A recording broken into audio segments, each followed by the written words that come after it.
Ma'asyiral muslimin yang dimuliakan Allah Subhanahu wa taala, Imam Syafi'i ini ada kemiripan dengan beberapa imam yang lainnya. Di antaranya bahwa dia ditarbiyah oleh ibunya, karena Imam Syafi'i itu terlahir yatim, sama dengan Imam Ahmad. Dan rata-rata para imam, mereka ditarbiyah oleh orang tuanya, maksudnya oleh ibunya, dan berhasil. Sehingga Imam Syafi'i rahimahullahu ta'ala menjadi imam dunia. Keyatimannya tidak menghalangi dia untuk menguasai dunia. Lah Imam Syafi'i rahimahullahu ta'ala itu berjumpa nasabnya dengan nasab Nabi pada Abdul Manaf. Jadi Abdul Manaf itu memiliki beberapa anak. Salah satunya adalah Hashim dan juga Al-Muttalib. Kalau Nabi SAW itu nasabnya sampai kepada Hashim, tapi kalau Imam Syafi'i nasabnya sampai kepada Al-Muttalib, tapi sama-sama ketemu di Abdul Manaf. Artinya Imam Syafi'i itu masih ada kaitan dengan Alu Baiti Rasulillah sallallahu alaihi wasallam, masih masuk pada keluarga Nabi sallallahu alaihi wasallam, dan berjumpa di kakek buyutnya Rasul, Abdul Manaf. Akan tetapi walaupun Imam Syafi'i jalurnya sampai kepada Abdul Manaf, kita tidak mengenal bahwa dia seorang ahli bait. Yang kita kenal dia adalah seorang imam besar, imam cerdas, bahkan dikatakan mujaddidul ummah, pembaharu umat. Sampai-sampai ada ulama mengatakan bahwa Allah Subhanahu wa ta'ala akan membangkitkan setiap 100 tahun sekali ada orang-orang yang memperbaharui agamanya. Maka 100 tahun pertama Allah bangkitkan Umar bin Abdul Aziz, dan 100 tahun kedua Allah bangkitkan Muhammad ibnu Idris, maksudnya Imam Syafi'i rahimahullahu ta'ala. Bagaimana kisahnya? Di mana lahirnya? Bagaimana belajarnya? Bagaimana pujian ulama kepadanya? Bagaimana dia menjadi alim ulama besar? Dan bagaimana wafatnya, kemudian bagaimana tersebar madhabnya? Inilah yang kita akan bahas kurang lebih 1 jam ke depan. Ma'asyiral muslimin yang dimuliakan Allah Azza wa Jalla, ada kisah yang menarik sebelum saya masuk kepada kisah Imam Syafi'i rahimahullahu ta'ala. Imam Ahmad ibn Hanbal rahimahullahu ta'ala adalah orang yang sangat mengidolakan Imam Syafi'i. Jadi Imam Ahmad ibn Hanbal adalah salah satu murid dari murid-murid Imam Syafi'i. Jadi kalau kita lihat silsilah madhab itu sebenarnya murid dengan guru. Imam Malik gurunya Imam Syafi'i, Imam Syafi'i gurunya Imam Ahmad. Artinya bahwa di antara madhab-madhab fikih itu sebenarnya ada kaitan satu dengan yang lainnya. Masalahnya adalah ini pencetus-pencetus madhab itu tidak ada masalah dengan perselisihan mereka dengan gurunya. Yang jadi masalah adalah kita yang menasabkan dengan madhab Syafi'i, yang lainnya menasabkan dengan madhab Hambali, yang lainnya menasabkan dengan madhab Maliki. Jadi masalah gara-gara khilaf. Sampai-sampai suatu ketika ada kisah saking fanatiknya kepada madhab, sampai-sampai ada orang-orang yang berani itu membuat hadis palsu untuk memperkuat madhabnya. Seperti orang-orang yang fanatik kepada Imam Malik, Imam Darul Hijrah, kemudian merendahkan mazhab yang lainnya. Mereka membuat hadis palsu dan mengatakan Nabi SAW bersabda, katanya, laula Malik lakana dinu halik. Kalau tidak ada Imam Malik, dunia agama ini akan hancur. Kalau tidak ada Imam Malik, agama ini hancur. Seolah-olah apa? Seolah-olah Nabi saja Imam Malik itu. Itu saking fanatiknya dengan Imam Malik sampai membuat hadis palsu. Bahkan Hanafi, mazhab Hanafi tidak kalah, tidak mau kalah. Kalau dalam mazhab Maliki mereka membuat hadis palsu, kemudian untuk dinasabkan kepada mazhabnya, mazhab Hanafi juga punya hadis katanya. Suatu ketika ada perdebatan antara seorang Hanafi dan Syafi'i, rupanya Hanafi kalah.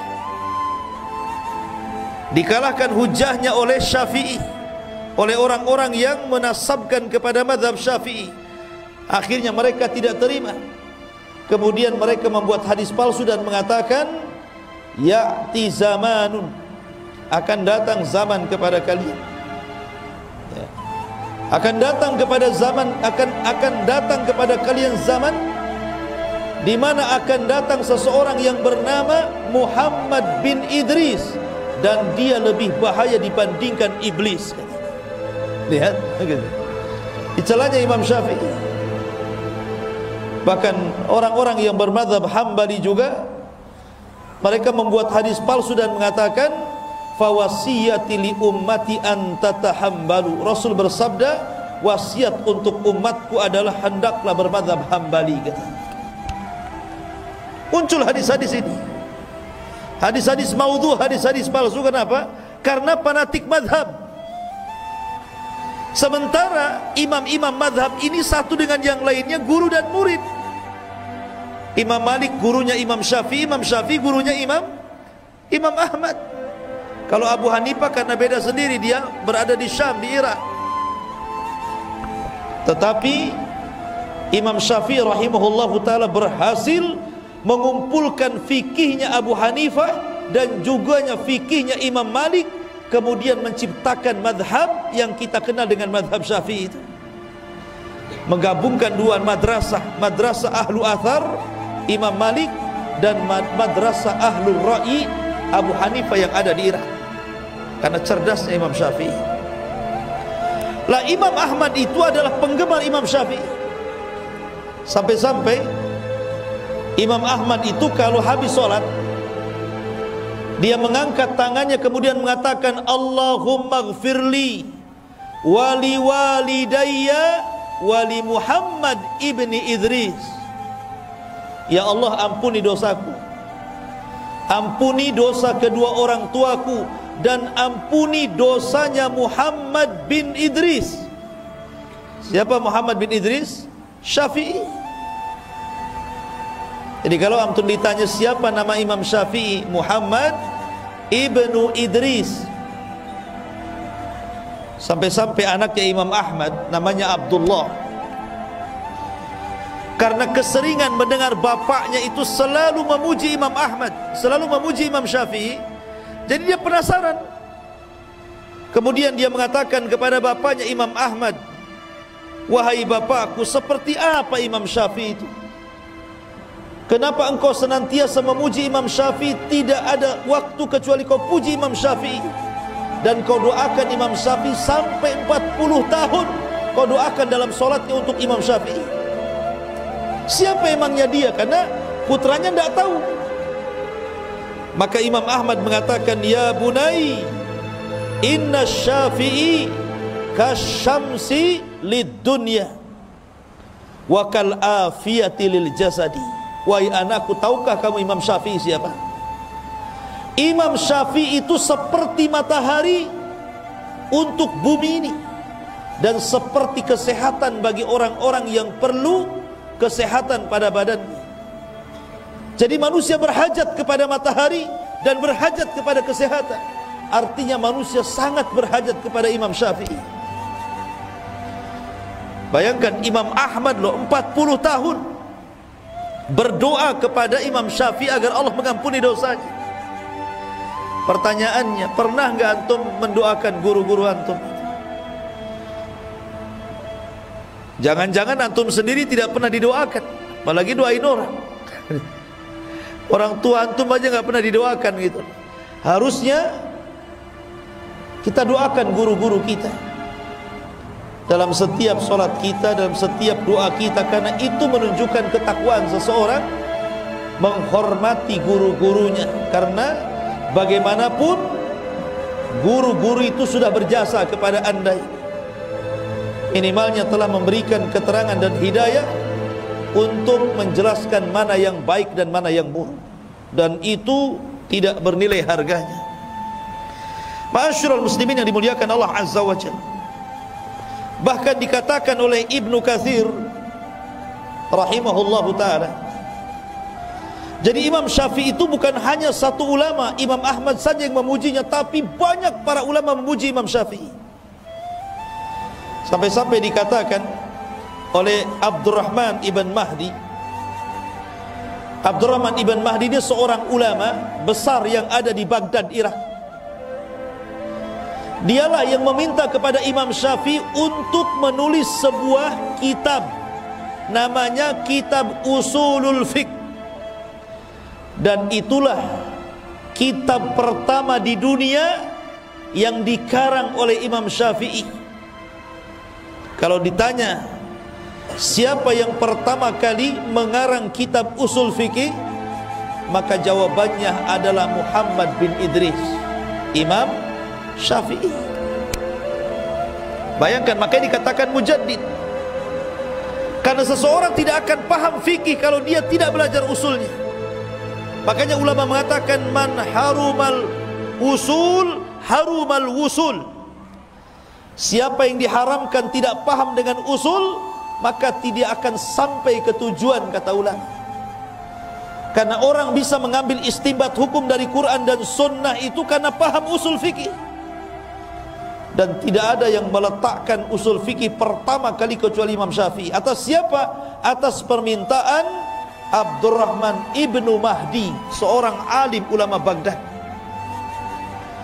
Jadi Abdurrahman ibn Mahdi ini mengirim surat. Ketika itu Imam Syafi'i berada di Mekah, agar menuliskan untuk dia satu risalah berbentuk usul fikih. Maka ditulis oleh Imam Syafi'i itu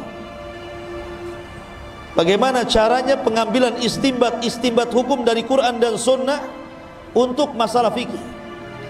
Kemudian setelah selesai, kitabnya disebut Ar-Risalah. Kemudian dihantar ke Baghdad. Ketika buku itu sampai di Baghdad, semua ulama-ulama Baghdad takjub dengan buku itu, memuji Imam Syafi'i. Kenapa? Karena belum pernah ada ulama yang mengarang buku seperti itu, mencerdaskan orang, sehingga orang memudahkan untuk istinbat hukum dari Quran dan Sunnah dalam masalah fikih. Makanya dia dikatakan pembaharu umat karena dia yang pertama kali meletakkan ilmu usul fikih, Imam Syafi'i. Sehingga kita orang-orang setelahnya memudahkan untuk memahami tentang hukum-hukum dalam fikih dengan pahamnya usul fikih itu. Ma'asyiral muslimin yang dimuliakan Allah Azza wa Jalla, apa kata Imam Abdurrahman Al-Mahdi rahimahullahu ta'ala? Dia mengatakan, kata Abdurrahman ibn Mahdi, demi Allah, aku tidak pernah melihat orang yang paling berakal melebihi Imam Syafi'i. Dia manusia yang ajaib dan cerdas. Ma'asyiral muslimin yang dimuliakan Allah Azza wa Jalla, dan banyak lagi pujian nanti kita akhirkan. Kita masuk pada sejarah pertama. Di mana Imam Syafi'i dilahirkan? Imam Syafi'i dilahirkan, ada yang mengatakan di Gaza. Kita kenal ada namanya jalur Gaza. Di mana? Palestina. Ada yang mengatakan dia dilahirkan di Asqalan. Makanya ada ulama namanya Al-Hafidh Ibnu Hajar Al-Asqalani. Asqalan, di mana Asqalan? Masih di Palestina. Jadi ada yang mengatakan di Gaza, ada yang mengatakan di Asqalan, intinya Palestina lah. Jadi Imam Syafi'i dilahirkan di mana? Di Palestina. Lahir pada tahun 150 Hijriah dan wafat pada tahun 204 Hijriah. Berarti berapa usia Imam Syafi'i? 53 kan? Kurang lebih 53 ya. Dia lahir tahun 150 Hijriah, wafat tahun 204 Hijriah. Siapa yang bisa ngitung? 80? 54? 54 tahun. Ya, kurang lebih 54 tahun. Artinya waktunya muda kan, 54 tahun kan masih muda tuh. Karena usia umat Nabi SAW berapa? Berkisar 60 tahun sampai 70 tahun saja kan. Artinya Imam Syafi'i itu masih muda meninggal itu. Tapi karyanya luar biasa. Bahkan pemikiran madhabnya sampai mempengaruhi seantero dunia, sampai ke negeri kita. Negeri kita ini mayoritas Syafi'i. Bayangkan usia yang sangat muda, tapi madhabnya bisa menyebar ke seantero dunia. Lah kebetulan di tahun kelahiran Imam Syafi'i itu adalah hari wafatnya Abu Hanifah. Jadi Abu Hanifah itu wafat pada tahun 150 Hijriah, tepat dengan lahirnya Imam Syafi'i di tahun 150 Hijriah. Jadi Abu Hanifah wafat, lahir Imam Syafi'i. Seolah-olah Allah Subhanahu wa ta'ala ingin menggantikan dengan wafatnya Abu Hanifah, lahirnya imam yang menggantikan Abu Hanifah, Imam Syafi'i Muhammad Ibn Idris rahimahullahu ta'ala. Lah ketika usia Imam Syafi'i ini 2 tahun, meninggal ayahnya. Masih muda ayahnya sudah meninggal. Akhirnya kemudian ibundanya membawa Imam Syafi'i yang ketika itu usianya 2 tahun dari Palestina, dibawa ke Mekah. Kemudian ditarbiyah oleh ibunya. Ketika Imam Syafi'i kemudian mulai membesar, usianya sudah 5 tahun, 6 tahun, 7 tahun gitu ya, maka Imam Syafi'i itu dihantar sama ibunya untuk belajar Al-Quran, belajar menulis, belajar tajwid dengan ulama yang ada di Masjidil Haram. Jadi mungkin kalau istilah orang sekarang ngaji TPQ lah ya. Jadi di zaman itu ada TPQ juga. Masalahnya TPQ juga bayar kan sama gurunya. Imam Syafi'i ini tidak punya uang karena memang miskin dia. Dia tidak bisa bayar sehingga dia malu. Akhirnya dia pun mengatakan kepada ibunya, saya ingin gak akan belajar sampai ibu bayar dulu tuh SPP-nya, itu bahasanya gitu. Tapi ibunya mengatakan, gini saja wahai Syafi'i, aku berikan kau solusi. Biar kamu tetap belajar karena ibu tidak sanggup membiayai kamu. Sudah gini saja, kalau ada syekh sedang ngajari anak orang kaya, kamu pura-pura duduk dekat dia, jangan ketahuan gurumu. Nanti apa yang diajarkan kau tangkap, kau hafal. Jadi kalau saya lagi ngajar anak-anak, nanti antum di situ duduk pura-pura dengerin gitu. Kata ibunya, apapun yang dikatakan gurunya kepada anak orang kaya itu, kau tangkap, kau hafal kata. Betul dia nurut dengan ibunya. Subhanallah, berikan kecerdasan kepada Imam Syafi'i. Apapun yang dikatakan gurunya langsung hafal. Sampai-sampai di usia 7 tahun sudah hafal Quran. Di usia 7 tahun sudah hafal mutun-mutun. Dan dia memiliki suara yang sangat indah. Sampai-sampai gurunya itu apabila tidak hadir mengajar anak-anak, Imam Syafi'i yang menggantikan padahal masih kecil. Sini kamu gantikan saya ngajar katanya. Bayangkan. Karena cerdasnya. Bahkan di usia 10 tahun Imam Syafi'i sudah mampu menghafal kitabnya Imam Malik Al-Muwatta. 30.000 hadis di dalam Muwatta itu. Imam Syafi'i ini hafal. Bayangkan, hafal usia berapa? 10 tahun. Anak-anak di zaman sekarang 10 tahun error lah otaknya, main git. Ini 10 tahun 30.000 hadis ada di otaknya. Dan dia menghafal Muwatta itu, ikhwan, bukan bertahun-tahun. Ketika dia ingin belajar kepada Imam Malik, dia kan miskin, tak bisa beli kitab Muwatta. Akhirnya dia pinjam kitab Muwatta, kemudian janji bahwa kitab itu akan dikembalikan setelah 9 hari. 9 hari itulah dia hafal kitab Muwatta itu. Setelah hafal dikembalikan bukunya, bukan disalin, dihafal 9 hari, ikhwan. Bayangkan, dia bisa menghafal kitab setebal itu. Ma'asyiral muslimin yang dimuliakan Allah Azza wa Jalla. Makanya ulama Mekah namanya Sufyan ibn Uyainah itu sangat takjub dengan Imam Syafi'i, padahal usianya 10 tahun. Kemudian 12 tahun dia sudah hafal tafsir-tafsir, hafal sarah-sarah hadis. Bahkan di usia 15 tahun Imam Sufyan al-Thawri sudah mengizinkan Imam Syafi'i untuk memberikan fatwa. Bayangkan, di usia 15 tahun diizinkan untuk ngasih fatwa. Jadi kalau ada orang bertanya, ya Imam apa ini hukumnya, dia boleh ngasih fatwa karena cerdasnya. Ma'asyiral muslimin yang dimuliakan Allah. Kenapa demikian? Karena Imam Syafi'i itu dari kecil hidup di sebuah kabilah namanya Hudzail. Jadi sengaja ibunya menitipkan di sebuah kabilah Hudzail, di mana kabilah itu adalah kabilah yang paling fasih bahasa Arabnya setelah Quraisy. Jadi Imam Syafi'i bertahun-tahun belajar bahasa Arab di situ. Belajar syair-syair Arab, belajar nahwu, belajar bahasa-bahasa Arab yang dikuasai orang-orang Badui. Karena di zaman itu seperti Rasul sendiri kan, ketika dilahirkan dibawa ke mana? Ke Bani Sa'idah kan, disusukan dengan Halimah Sa'diyah. Di mana? Di Badui. Supaya terdidik bahasanya, terdidik kesantunannya, terdidik akhlaknya gitu ya. Maka Imam Syafi'i juga sama, diletakkan di kabilah Hudzail, belajarlah bahasa Arab, belajar syair Arab dan begitu seterusnya. Jadi wajar kalau Imam Syafi'i itu orangnya paling cerdas dalam bahasa Arab. Bahkan tidak ada lahan sama sekali ketika bicara. Dan itu dipuji oleh Ibnu Hisham.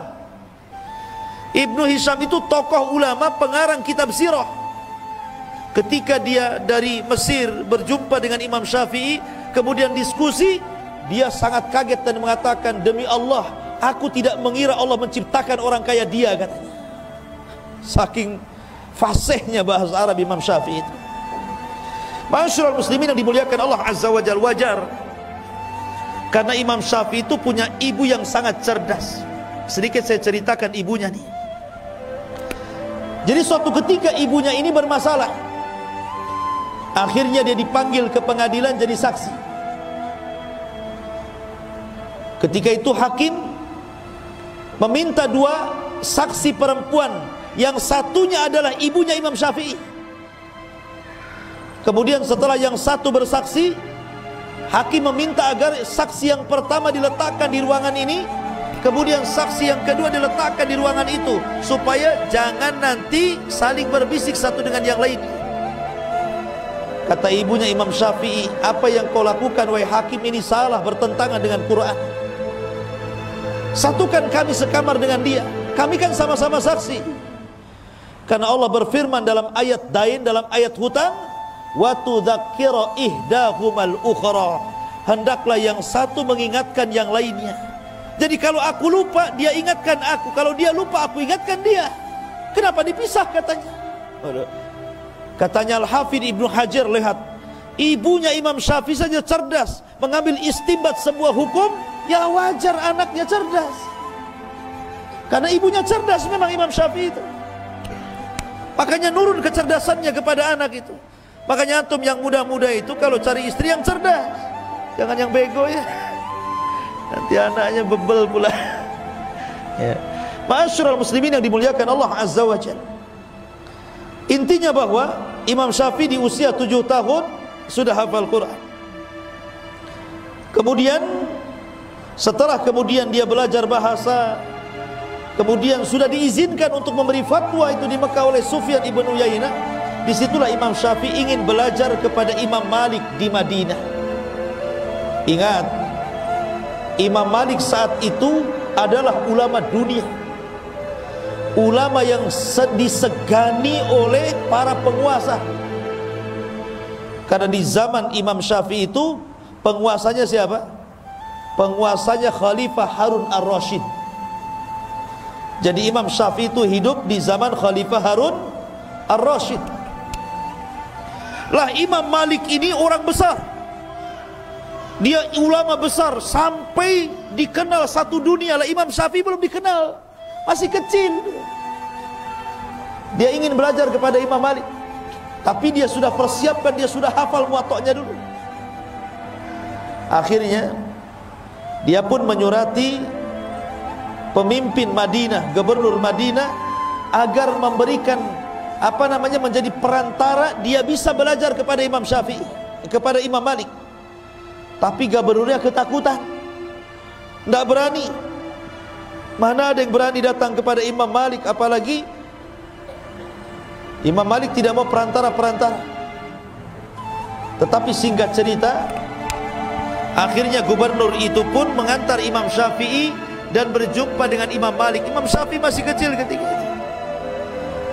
Akhirnya ketika Imam Malik melihat kecerdasan Imam Syafi'i, bagaimana dia sudah bisa menguasai kitabnya Muwatta', dia sudah hafal Quran, dia sudah hafal tafsir, dan dia memiliki bahasa yang luar biasa. Imam Malik pun takjub. Akhirnya kata Imam Malik, sudah, kamu belajar sama saya. Akhirnya kemudian Imam Syafi'i menjadi murid kekhususan Imam Malik. 9 tahun belajar dengan Imam Malik. Disedotnya ilmu Imam Malik itu luar biasa. Sampai akhirnya ma'asyiral muslimin yang dimuliakan Allah Azza wa Jalla, setelah kemudian 9 tahun dia pun belajar kepada Imam Malik rahimahullahu ta'ala dan mengambil seluruh ilmu Imam Malik. Maka dia meminta izin kepada Imam Malik untuk mengambil ilmunya Abu Hanifah. Di mana Abu Hanifah? Di Irak sana. Tapi kan Abu Hanifah sudah meninggal. Maksudnya belajar kepada murid-muridnya. Ketika melihat semangat Imam Syafi'i, Imam Malik mendukung. Kalau engkau ingin belajar kepada murid-murid Abu Hanifah, maka saya danai kamu. Oh, antum cari guru yang kayak gini, ya Ustaz, tolonglah ongkosi saya ke Yaman. Jadi didanai sama Imam Malik itu. Berangkatlah Imam Syafi'i kemana? Ke Irak, ke Baghdad sana. Dan di Baghdad dia banyak ketemu murid-murid Imam Ahmad. Salah satunya adalah dia berjumpa dengan Muhammad Hasan Asy-Syaibani, kemudian Abu Yusuf Al-Qadhi. Dan itulah 2 murid Abu Hanifah yang paling cerdas ketika itu. Jadi Imam Syafi'i kemudian berdialog, kemudian menyerap ilmunya Abu Hanifah. Disinilah Imam Syafi'i menggabungkan 2 madrasah yang berbeda. Kalau Imam Malik murni madrasahnya ahli hadis, tapi kalau Abu Hanifah madrasahnya Ahlur Ra'i. Ya, Ahlur Ra'i itu maksudnya apa? Banyak menggunakan akal. Ya, menggunakan akal untuk memutuskan sebuah perkara. Maka Imam Syafi'i menggabungkan 2 mazhab yang berbeda ini. Ketika itulah Imam Syafi'i di Baghdad menulis satu kitab namanya Al-Hujjah, atau disebut dengan Risalah Awal, yang disebut dengan Qaulul Qadim namanya, ucapan Imam Syafi'i lama. Karena ketika Imam Syafi'i hijrah ke Mesir, kemudian wafat di Mesir, Imam Syafi'i menarik semua kata-kata dan fatwanya dalam kitab Al-Hujjah itu, kemudian ngarang buku lagi namanya Al-Um. Makanya Al-Um itu disebut Qaulun Jadid, perkataan yang baru. Jadi Imam Syafi'i itu punya fatwa lama, punya fatwa baru. Dan tidak mengapa seseorang itu berubah-ubah pendapat. Pamannya dulu pendapat dia seperti ini, kemudian belajar dapat ilmu baru. Oh, enggak benar yang dulu saya tinggalkan. Yang barulah. yang lebih kuat menurut saya. Tidak ada masalah ya. Karena Imam Syafi'i 99% fatwanya dirubah, bukan satu fatwa. 99% loh fatwanya dirubah. Jadi dari kaul qadim menjadi kaul jadid. Tetapi para ulama setelahnya ada yang kemudian memandang kaul qadim itu lebih kuat sehingga menguatkan kaul qadim. Ada yang kemudian memandang kaul jadid lebih kuat, akhirnya merojehkan kaul jadid. Terjadilah khilaf antar madhab Syafi'i ya, gitu. Jadi di tubuh madhab Syafi'i itu banyak khilaf. Karena ada yang mengambil perkataan yang lama dari Imam Syafi'i dan ada yang mengambil perkataan baru Imam Syafi'i masalahnya. Tapi begitulah Imam Syafi'i, orang yang paling cerdas luar biasa. Jadi ketika Imam Syafi'i kemudian ke Baghdad, kemudian menyerap ilmunya orang-orang Baghdad dan mampu menguasai fikihnya Hanafi, kemudian dia akhirnya pulang lagi ke Mekah, ke Madinah. Ketika itulah kemudian dia ingin berangkat ke Yaman. Lihat para ulama ini, mereka kalau belajar itu rihlah, berjalan ke sana kemari. Tapi bukan jalan-jalan, betul-betul menuntut ilmu. Berangkatlah Imam Syafi'i ke Yaman. Di Yaman inilah Imam Syafi'i akhirnya belajar kepada orang-orang yang pakar-pakar firaq. Bahkan pernah belajar Syiah supaya membantah Syiah, bukan untuk belajar Syiah. Dia belajar Syiah itu untuk dibantah. Karena ada orang-orang Syiah yang mengatakan Syafi'i itu Syiah, katanya. Enggak, Imam Syafi'i itu ahli sunnah. Lah, ketika kemudian di Yaman inilah Imam Syafi'i mempelajari banyak hal. Salah satunya yang dipelajari adalah ilmu firasah. Firasat, ilmu firasat. Jadi kalau melihat orang itu, gelagatnya tahu ini orang baik atau orang jahat. Di dunia ini sampai-sampai dikatakan yang mampu mempelajari ilmu firasat cuma dua saja. Pertama Khalil Ibn Ibrahim, dan yang kedua Imam Syafi'i Muhammad bin Idris. Dia mempelajari ilmu firasat. Dia nengok orang saja udah tahu nih, banyak utang nih kayaknya. Jadi luar biasa itu. Bukan meramal, itu ada ilmunya itu. Tapi tidak semua orang bisa kan gitu ya. Memang Imam Syafi'i membidangi itu. Karena kekuatan hafalan, kekuatan akal, kecerdasannya itu loh, sehingga dia mampu menguasai ilmu firasat itu. Tapi Allah takdirkan ikhwan, di Yaman ini dia terkena fitnah.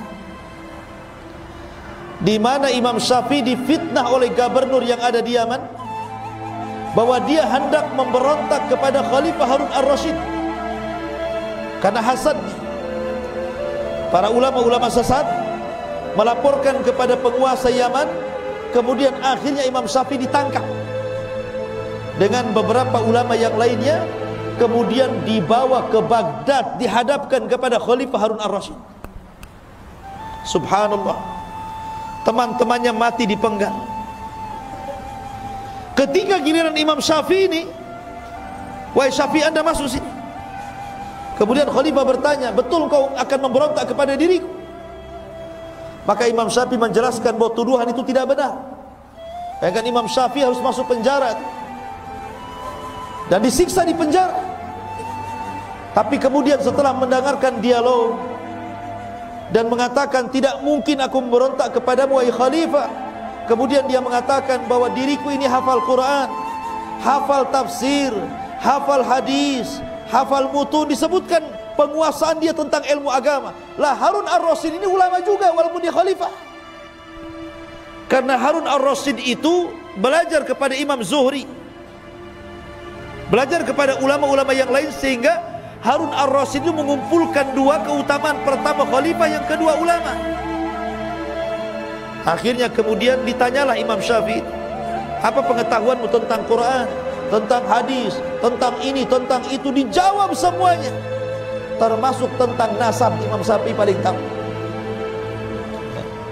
Lah ketika itulah maka Imam Syafi'i, lah ketika persidangan itu ada Muhammad Hasan Asy-Syaibani yang suka diajak berdebat dengan Imam Syafi'i. dan diambil ilmunya. Kemudian Imam Syafi'i menunjuk, sesungguhnya yang tahu diriku adalah dia, maksudnya Muhammad Hasan Asy-Syaibani.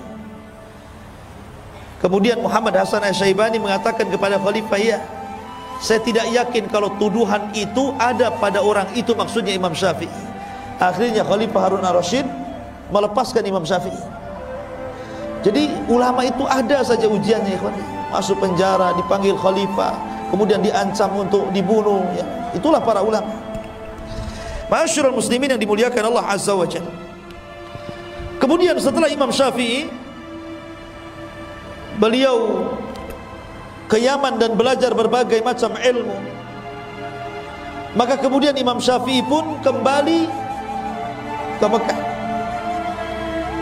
dan sempat kemudian memberikan fatwa di sana.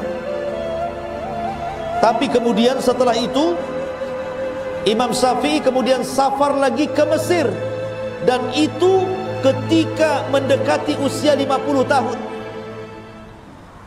Dia ke Mesir. Di Mesir inilah dia mengarang kitab Al-Um itu. Yang menarik, perkataan lamanya dalam kitab Al-Hujjah ditarik semuanya, kemudian mengarang satu kitab Al-Um. Dan hanya 5 tahun di Mesir, akhirnya Imam Syafi'i pun meninggal dunia di Mesir. Itulah sejarah singkat Imam Syafi'i. Baik, kita akan membahas beberapa akhlak, ketakwaan, dan keajaiban Imam Syafi'i. Ma'asyiral muslimin yang dimuliakan Allah Subhanahu wa ta'ala, Imam Syafi'i ini dikenal ketakwaannya. Suatu ketika berkumpullah Imam Syafi'i, kemudian Sufyan ibn Uyainah, kemudian para ulama yang lain di hadapan Khalifah Harun Ar-Rasyid. Ketika itu Harun Ar-Rasyid meminta agar salah satu ulama itu memberikan nasihat. Cobalah kalian memberikan nasihat. Bentar ya, kok makin kecil saja suaranya, habis baterainya. Lah ketika itu kemudian Khalifah meminta Imam Syafi'i memberikan nasihat, tapi Imam Syafi'i tidak mau. Kenapa? Karena ada gurunya Sufyan ibn Uyainah. Kata Sufyan ibn Uyainah, yang lain saja. Begitulah ulama, kalau disuruh itu melempar-lempar juga ya.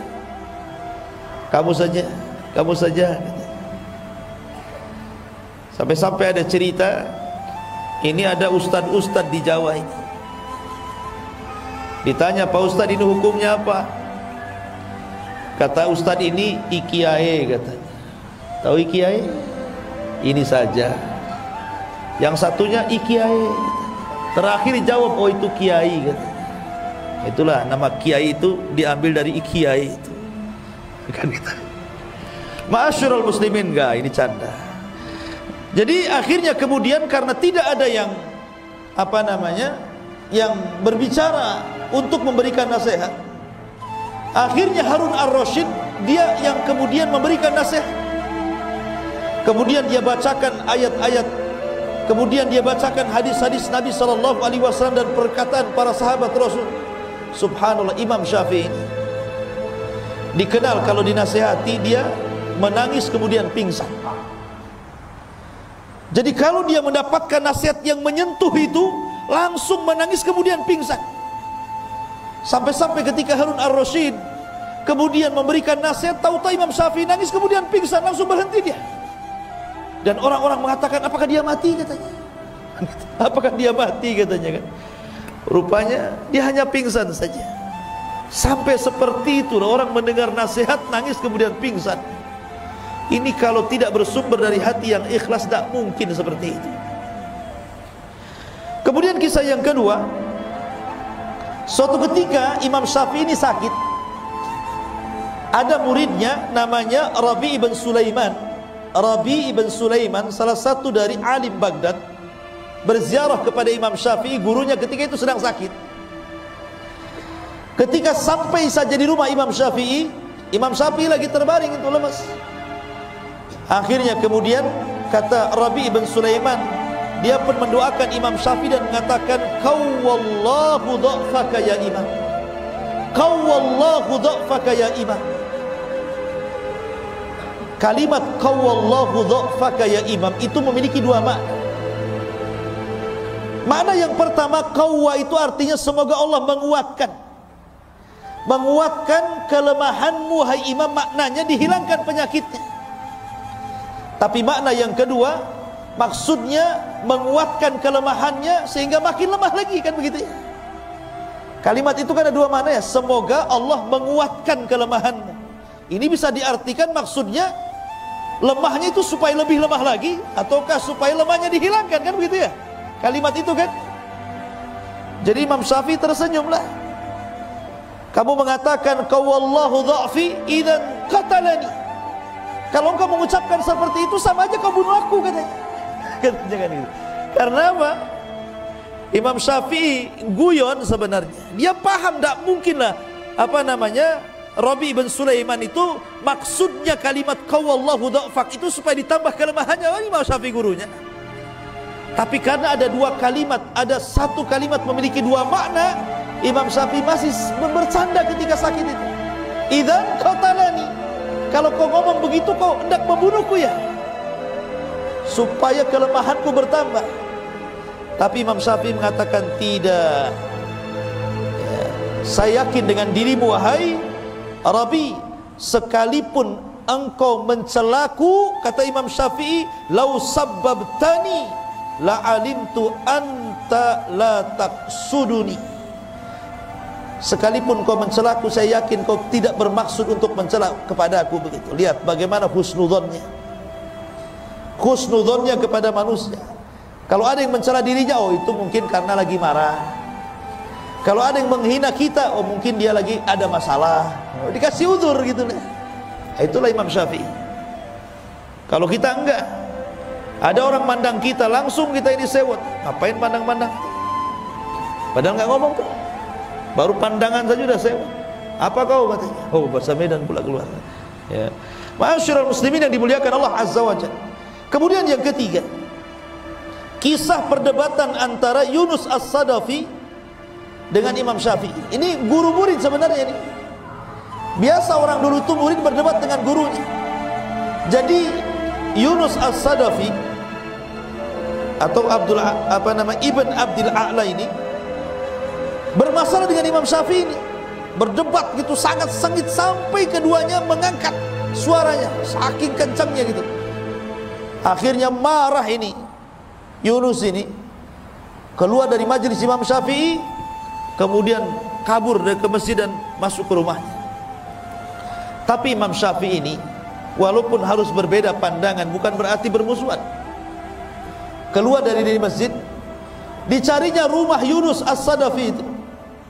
Kemudian setelah sampai di rumahnya, kemudian dia mengatakan dan mengambil tangannya dan mengatakan, ya Yunus, la yastaqimu an takuna ikhwanan wa illam nattafiq fi mas'alatin. Wahai Yunus, sebaiknya kita jadi kawan sajalah, walaupun kita tidak sepakat dalam masalah yang satu ini, tapi kan kesamaan kita banyak. Nah, gitu ya. Ini lihat, Imam Syafi'i mencontohkan bagaimana sikap orang berdebat itu. Orang sekarang kalau berdebat kalah, musuhan tuh. Ya. Malas saya berdebat dengan dia. Sudah tidak ada kawan lagi. Bahkan kalau sampai berdebat itu sampai membidah-bidahkan tuh. Itu ahli bid'ah itu hizbi itu hati-hati itu. Ya. Itu jangan ke situ tuh. Sampai seperti itu. Kadang-kadang sesama orang ngaji itu berdebat seperti itu kan. Gara-gara ngaji sama ustaz ini nggak boleh ngaji sama ustaz itu katanya. Ya. Segitu piciknya otak itu. Imam Syafi'i loh ya, dia ngalah datang ke muridnya, sudahlah kita berkawan saja walaupun beda masalah, kan enak itu kalau ngomong begitu. Ma'asyiral muslimin yang dimuliakan Allah Azza wa Jalla.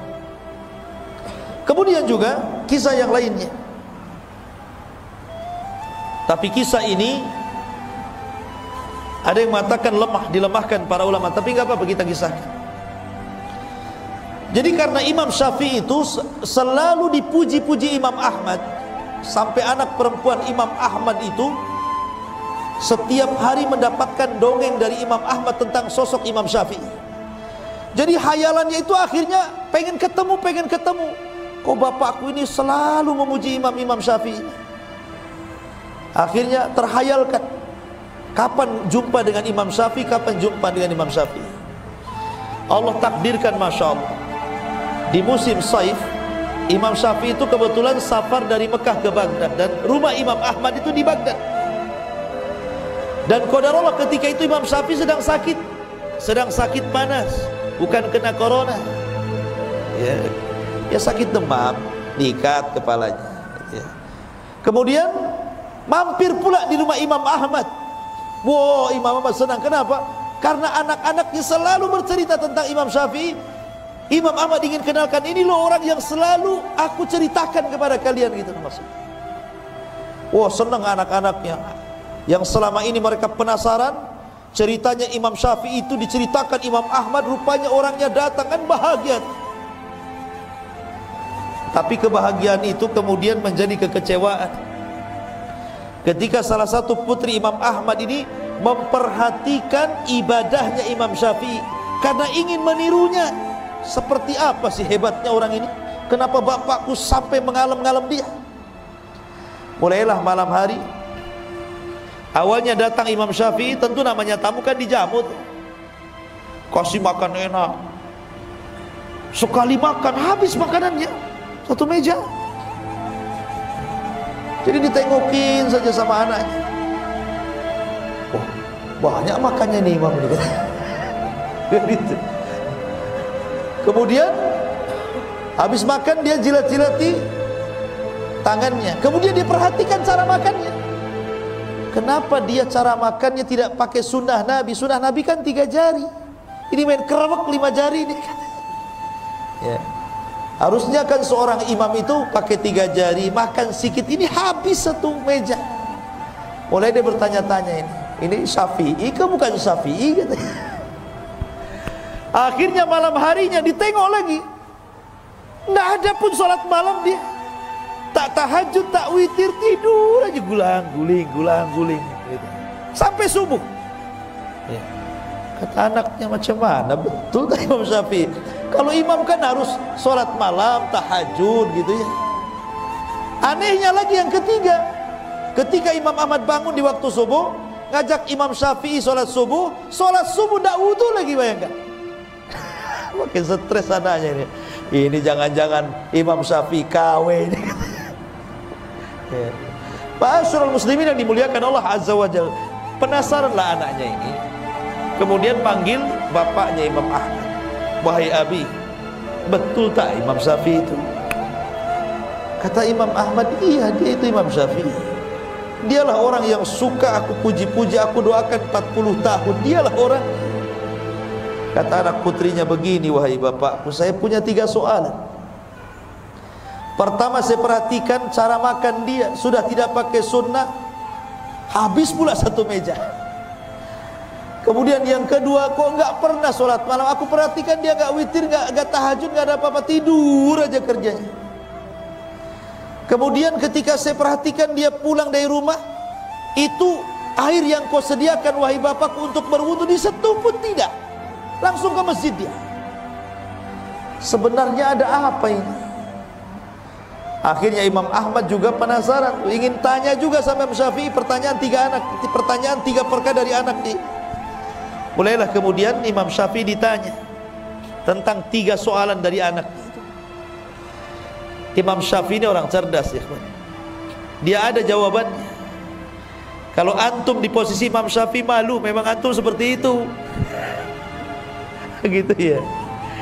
Tapi Imam Syafi'i mengatakan, ya Ahmad, haddatsana Rasulullah sallallahu alaihi wa haddatsana fulan qala haddatsana fulan qala Rasulullah sallallahu alaihi wasallam. Kemudian dia membacakan, adapun kenapa saya makan, saya habiskan semuanya itu, karena Rasulullah bersabda, ta'amul qurama dawa wa ta'amul bukhala daun. Karena makanan orang yang ikhlas itu, makanan orang yang dermawan itu pasti jadi obat. Makanya mumpung ini obat, ku makan semua. Kan aku lagi sakit kemarin itu, lagi demam, tapi bukan kena corona sekali lagi. Ya. Setelah saya makan habis makananmu, alhamdulillah, hilang demam saya, kata. Hilang demam saya. Ta'amul qura madawa, bahwa makanan yang diberikan orang yang dermawan, orang ikhlas pasti jadi obat. Tapi makanan yang diberikan orang bakhil, hati-hati jadi penyakit. Hati-hati jadi penyakit. Makanya kalau antum punya kawan bakhil ditraktir jangan mau, pulang mencret. Iya. Oh, kalau kawannya ini dermawan, maulah saya. Jadi kalau antum sakit di rumah, stres, telepon saja kawan yang dermawan itu. Kapan traktir saya?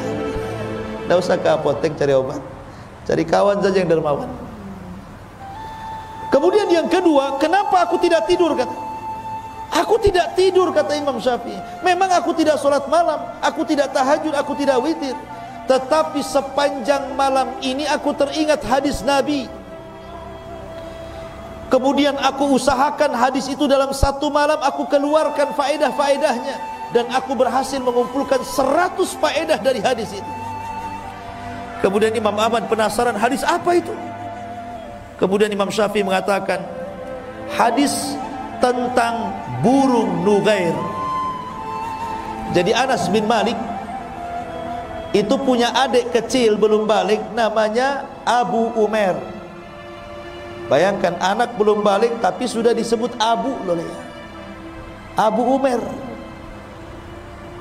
Gak apa-apa, seseorang itu walaupun belum menikah dipanggil Abu, itu kunyah, sunnah hukumnya.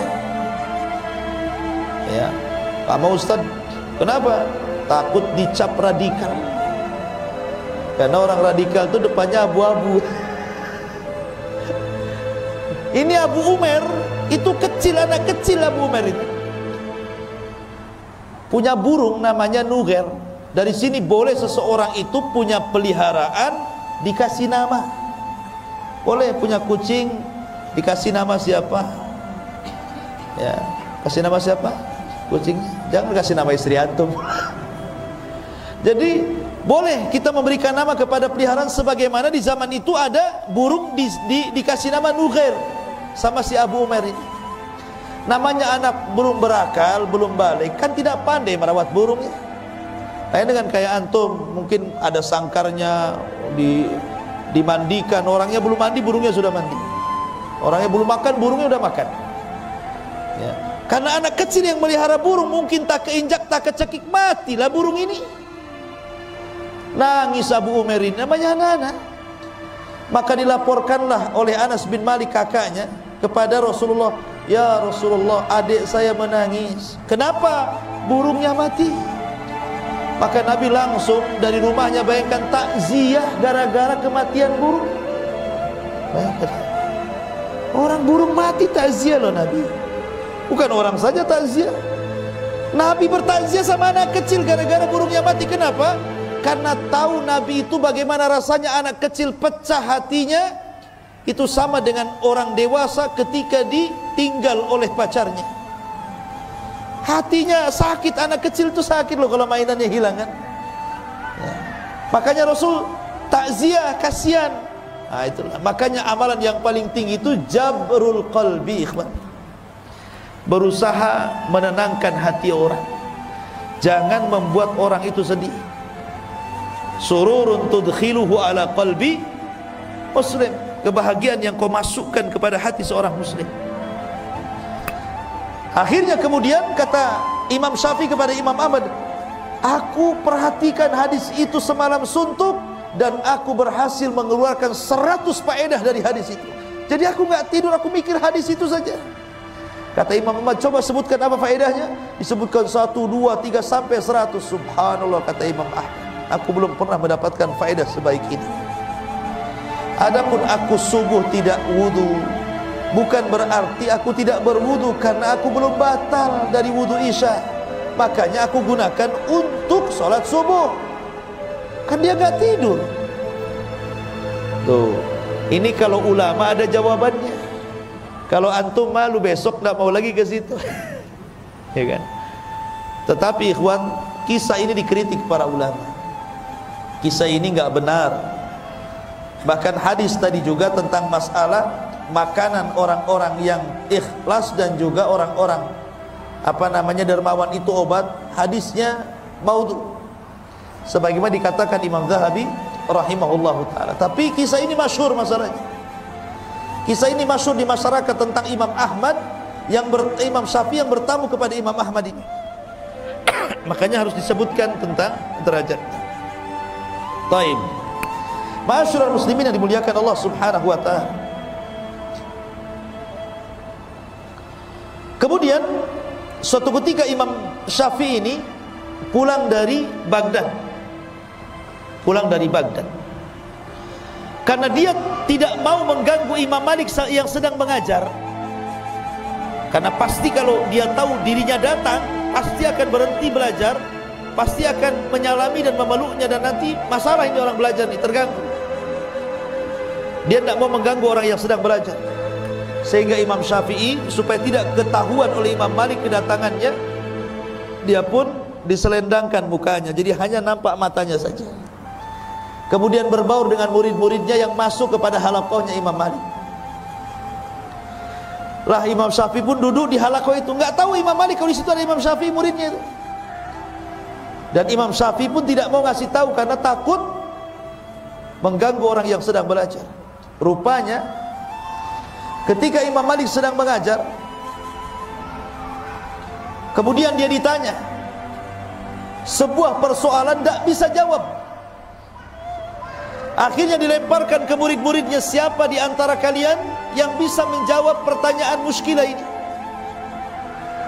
Semua diam, tidak ada yang bisa menjawab. Kata Imam Syafi'i kepada orang sebelahnya, jawab, begini loh jawabannya. Wes. Akhirnya berdiri, saya Imam Malik. Kata Imam Malik, fadhal. Dijawab, benar. Imam Malik heran, kenapa dia bisa tahu? Kok berdiri? Bagaimana kau bisa tahu? Kata orang ini sebelah kan. Ini sebelah yang ngasih tahu kan ya. Imam Syafi'i subhanallah, dia berusaha untuk jangan sampai tahu. Akhirnya dibuka juga, tahu juga Imam Malik dan Imam Syafi'i. Subhanallah ikhwan. Begitulah para ulama ya. Kadang ada waktu-waktu seperti ini kondisinya. Ma'asyiral muslimin yang dimuliakan Allah Subhanahu wa taala. Kemudian juga dijelaskan beberapa kisah juga tentang Imam Syafi'i. Bahwa suatu ketika Imam Syafi'i rahimahullahu taala dia melewati, jadi kalau dia punya guru namanya Imam Waqi. Imam Waqi itu gurunya Imam Syafi'i. Ini rumah Imam Syafi'i, ini pasar, ini rumahnya Imam Waqi. Jadi kalau seandainya Imam Syafi'i kemudian mencari ilmu kepada Imam Waqi itu harus berjalan persis di depan pasar, sehingga akhirnya mengurangi hafalannya. Dia pun mengadu kepada Imam Waqi dan mengatakan, syakautu ila Waqi su'a hifdin fa arsyadani bi antarkil ma'asi wa'lam bi annal ilma nurun wa nurullah la yuhda lil 'asi. Aku mengadu kepada Imam Waqi tentang buruknya hafalanku, maka Waqi pun memberikan nasihat agar aku meninggalkan maksiat. Ketahuilah bahwa ilmu itu cahaya, dan cahaya Allah tidak mungkin menembus hati orang yang bermaksiat. Ketika dia mendengar wejangan Imam Waqi ini, dia berpikir, maksiat apa yang aku sudah lakukan ini? Kenapa hafalanku makin berkurang? Padahal sudah kucoba. Jadi dia berpikir gitu kan, oh betul kata guruku ini, bahwa yang membuat aku ini hilang hafalan gara-gara maksiat. Tapi maksiat apa? Gitu. Dipikir, akhirnya dia baru paham. Jangan-jangan gara-gara lewat di depan pasar. Bayangkan Imam Syafi'i lewat di depan pasar, merutul hafalannya.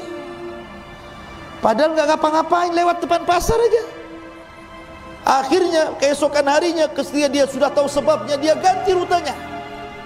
Jadi nggak mau lagi lewat depan pasar, lewat belakang pasar dia. Setelah lewat belakang pasar, kuat lagi hafalan. Itu lama dulu ikhwan. Ya. Kenapa? Karena di pintu pasar itu banyak kemaksiatan di situ. Pasar itu kan tempat perangnya setan, ikhwan. Setan itu kalau mau perang dia ke pasar bawa bendera, ditancapkan bendera perangnya itu. Makanya Rasul mengatakan seburuk-buruk tempat pasar, sebaik-baik tempat masjid. Tapi pasar sekarang ini luar biasa, lihat mall. Orang masuk saja tidak mau keluar. Disulap di zaman sekarang ini.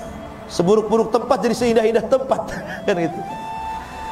Jadi Imam Syafi'i ini kalau lewat pasar ini karena menyaksikan banyak maksiat dalam pasar itu yang mengurangi, padahal dia tidak ikut terlibat dalam kejahatan itu, dalam maksiat dalam pasar itu. Tapi itu sudah bisa mempengaruhi loh ya. Coba pengaruhi. Jadi sebenarnya yang membuat kita tidak cerdas, yang membuat kita hafalannya hilang, yang membuat kita tidak hafal pamannya kita ini membaca. Anggaplah kemarin hafal wadduha, kemudian sekarang hafal watini, wadduhanya hilang, watininya hafal. Besoknya kulhu, watininya hilang, kulhunya yang hafal. Kan ada tuh yang seperti itu. Itu bukan nambah hafalan, ganti hafalan. Diganti itu hafalannya ya. Ya. Boleh itu karena kenapa kok jadi ganti hafalan bukan nambah hafal, itu karena maksiat yang dilakukan. Maksiat sebenarnya menjadikan orang itu jahil. Ya, dan ini wasiat yang bagus daripada Imam Syafi'i rahimahullahu ta'ala. Ma'asyiral muslimin yang dimuliakan Allah subhanahu wa ta'ala. Adapun Imam Syafi'i ini memiliki guru-guru yang luar biasa. Di antaranya beliau memiliki guru di Madinah namanya Malik ibn Anas.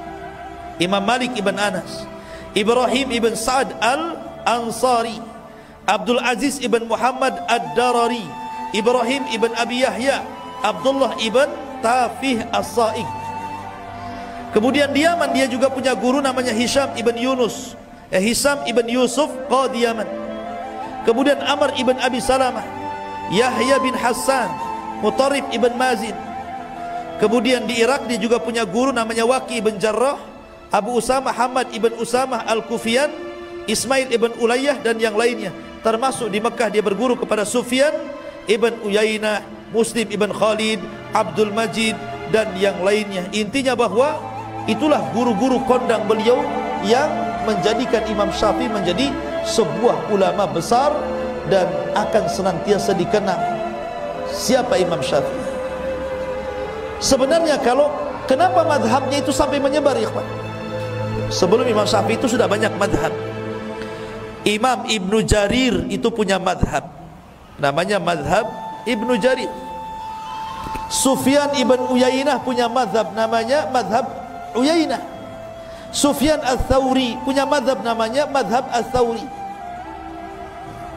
Kemudian Al-Auza'i namanya madhab Auza'i. Jadi madhab itu dulu banyak, bukan 4 madhab saja.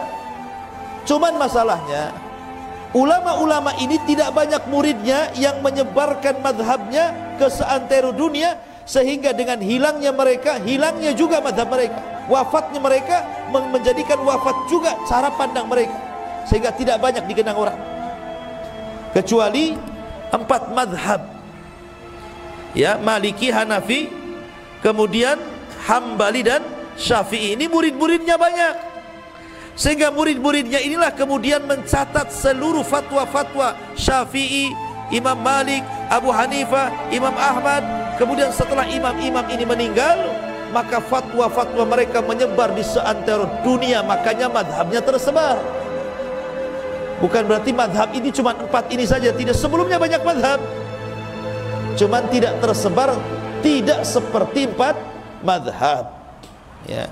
Tetapi ingat, Imam Syafi'i sendiri mengatakan dalam urusan madhab, idza sahhal hadis fahuwa madhabi. Kalau hadis itu sahih, berarti itu madhabku. Maknanya kalau kita mengikuti hadis yang sahih, kata Imam Syafi'i, dia sudah ikut madhabku, ya kan? Jadi tidak perlu fanatik dengan madhab itu, ya. Karena kalau kita bicara madhab itu ada 3 kelompok di masyarakat itu. 1, ada orang yang fanatik buta dengan madhab. Saya mah Syafi'i Ustaz, Hambali tidak mau, Maliki ogah, Hanafi apalagi, saya tidak mau. Syafi'i, tetap Syafi'i, hidup mati Syafi'i katanya. Mau benar mau salah Syafi'i. Ada orang yang seperti itu. Itu fanatik madhab namanya. Yang kedua, ini kelompok yang kedua, nggak mau bermadhab dia. Apalah Syafi'i, Maliki, Hambali, nggak mau. Kenapa? Karena Rasul bersabda, kutinggalkan dua pusaka kepada kalian. Siapa yang berpegang, selamat kalian, tidak akan sesat. Quran dan sunnah, Quran sunnah saja saya. Madhab nggak perlu. Ya. Ada kan orang seperti itu? Quran sunnah sajalah saya. Karena Rasulullah yang menyebutkan Quran sunnah, tidak disuruh ngikut Syafi'i, Maliki, Hanafi, Hambali. Ada orang yang tidak perlu madhab, tidak perlu saya madhab.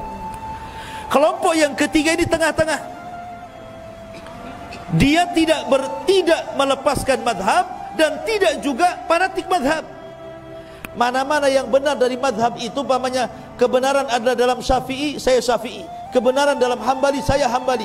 Kebenaran ada pada Maliki, saya Maliki. Kebenaran pada Abu Hanifah, saya Hanafi. Mana-mana yang benar, itulah yang dipilih. Dan harusnya ambil yang terakhir ini pendapat kita, supaya tidak fanatik madhab. Ya, karena masing-masing ulama itu kan punya keistimewaannya. Sekarang kalau seandainya orang yang tidak mau bermadhab ini, Quran sunnah saja, saya katakan, gimana kau caranya memahami Quran dan sunnah kalau tanpa ulama? Justru dengan adanya madhab itu kita tertolong. Jadi kita paham maksud Quran, maksud hadis. Ini loh ulama yang paling paham, karena ulama itu warasatul anbiya. Tetap kita butuh ulama untuk memahami itu, karena kita bukan siapa-siapa. Tapi kita juga jangan sampai fanatik, karena mereka bukan nabi.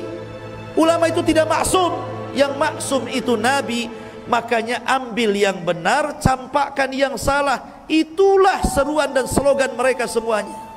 Seperti Imam Syafi'i mengatakan, apabila kau dapati dalam bukuku menyelisih Al-Quran dan Sunnah, tinggalkan. Tetapi yang sesuai dengan Quran dan Sunnah, ambil. Itu kata-kata Imam Syafi'i itu. Ya. Maka kita ambil yang sesuai dengan Al-Quran dan Sunnah, dan kita tinggalkan yang tidak sesuai, selesai. Ya kan? Jadi tidak perlu lagi kita sibuk. Anda bermadhab, bermadhab, tapi semua madhab gitu. Ya. Ustaz, saya mau Syafi'i saja, nggak apa-apa. Antum Syafi'i saja, nggak dilarang. Tapi kalau yang jelek, artinya jangan mengikuti semuanya. Karena tidak semua perkataan Syafi'i kan benar, kan namanya manusia pasti salah kan begitu. Yang benar saja nggak apa-apa ambil, yang salah jangan. Ya, karena banyak para ulama pun mereka bermadhab Syafi'i. Imam Nawawi Asy-Syafi'i, Ibnu Hajar Asy-Syafi'i, kan begitu. Nggak apa-apa. Syafi'i nggak apa-apa Syafi'i, tapi Syafi'i yang lurus. Jangan di sini Syafi'i, di sana tak Syafi'i pula. Ya kan? Ada yang seperti itu, ada. Ya. Contohnya gimana? Dalam mazhab Syafi'i, kalau cerita cadar itu wajib. Imam Syafi'i kalau bicara cadar itu wajib. Justru mazhab yang lain tidak mengatakan wajib. Ya kan? Tapi ketika ada orang yang kemudian bercadar, dibilang apa? Itu niru adat Saudi. Saudi itu Hambali, ikhwan, bukan Syafi'i. Kan gitu ya? Itu karena tidak paham mazhab kan? Harusnya kalau dia paham mazhab jangan ngomong begitu. Justru dalam mazhab Syafi'i itu wajib pakai cadar itu. Dan mazhab yang lain tidak. Kenapa Anda kemudian ngaku mazhab Syafi'i tapi urusan ini Anda katakan dari Saudi katanya? Berarti tak paham mazhab namanya.